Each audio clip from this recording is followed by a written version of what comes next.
कुछ लोग बोलते हैं कि मैं मुसलमानों के लिए वीडियो बनाती हूँ और मुझे कमेंट में बोलते हैं ये मुसलमान किसी के सगे नहीं होते।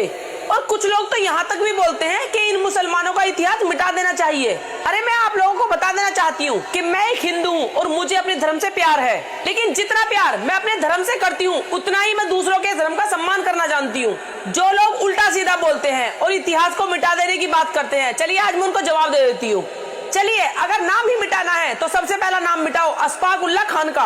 क्या हुआ, जाओ मिटा दो, लेकिन मेरी एक बात याद रखना, जब उनका नाम मिटाने जाओगे ना तब तुम्हें इतिहास थप्पड़ मार के याद दिलाएगा कि वो बंदा फांसी के फंदे में झूल गया था, पर उसने अपने यार पंडित राम प्रसाद बिस्मिल का नाम नहीं उगला। इसे कहते हैं वतन परस्ती और दोस्ती, जो तुम्हारी नफरत की छोटी सोच में कभी फिट नहीं बैठेगी। चलिए, अब आपको दूसरा नाम मिटाना है तो मिटाते हैं दूसरा नाम भी। रैलियों में खड़े होकर जो इंकलाब जिंदाबाद के नारे लगाकर अपनी छाती चौड़ी करते हो ना, छीन लो उस नारे को, क्योंकि वो नारा देने वाले हजरत मुहानी थे।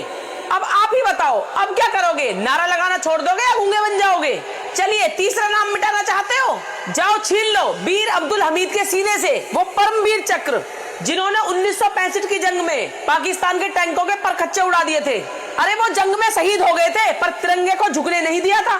तुम तो एसी में बैठ के सिर्फ ट्वीट करते हो, उन्होंने बॉर्डर पर वतन के लिए खून बहाया था। अब आपको और नाम मिटाने हैं, चलो और सुनो। Missile man doctor APJ Abdul Kalam के सारे प्रयोगों को, उनकी सारी टेक्नोलॉजी को देश से बाहर फेंक दो। अरे करो डिलीट नाम, लेकिन जैसे ही कलाम साहब का इतिहास मिटाओगे ना, ये देश डिफेंस के मामले में सदियों पीछे चला जाएगा।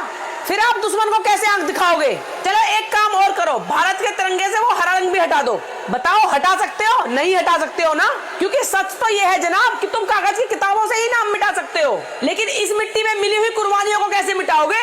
मेरी एक बात याद रखो, इस देश को किसी एक धर्म के ठेकेदार ने आजाद नहीं कराया था। जब इस देश की आजादी और हिफाजत की बात आई थी तब कोई भगवा या हरा रंग पहनकर शहीद नहीं हुआ था। जब वो सारे सूरवीर शहीद होकर तिरंगे में लिपटे तो उनके कफन पर कोई धर्म नहीं लिखा था, वो सब के सब सिर्फ और सिर्फ भारतीय थे।